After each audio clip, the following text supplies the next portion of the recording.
Abeesimbyewo kuliko Honorable Sanon Moses Dizara okuva mu ggombolola y'e Namwendwa, Bazanya Matthew okuva mu ggombolola y'e Kitayundwa, Kategere Thomas nga naye w'e Kitayundwa, kw'osa Ivan Kawulunga naye w'e Kitayundwa, Honorable Maurice Henry Kibalya ne Moses Kamya okuva e Butansi.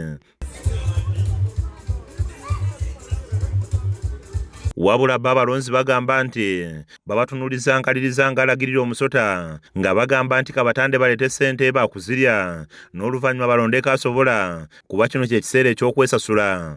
Jaba lyakola ssente tulonde butwenda kubanga ssente zisuyinza kujja mpeera anongole yatukolerako yatusuubiza tiyatuuka kale tumwongere kyangu era tuyibonabona nti baidabita era kujja baakumulala akole ki awangule kubeera kiringa omupiira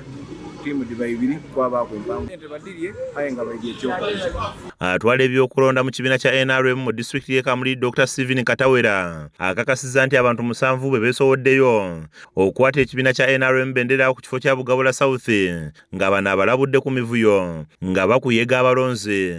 Kibalya Henry Morris, Bazanya Matayo, Bizala Sanon Moses, Thomas Kategere, Kasolo Gerard.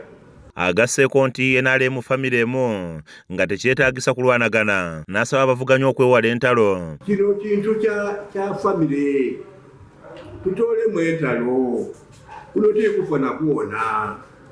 Ekirungi nti NRM government yaleeta okukyusa every 5 years. Waliwo election is every 5 years. Therefore, luno obanga omuntu tabise. Twogeddeko n'amu ku beegwanyiza ekifo kino ne babako balambulula era ne basaba abalonzi okuwagira ennyo NRM ate bakuuma emirembe wakati mu kakuyege gwe balimu. Kibiina kirungi kyaffe twatwenda abantu okuva embaale. Anga ba parliament bonabona nga NRM aye nga chairman w'ekibiina weyesimba kuba president yafuna less than 40 omulimu munene ku Kyasanku Benadia kusakidde emboozi eno ku KSTV Agalero.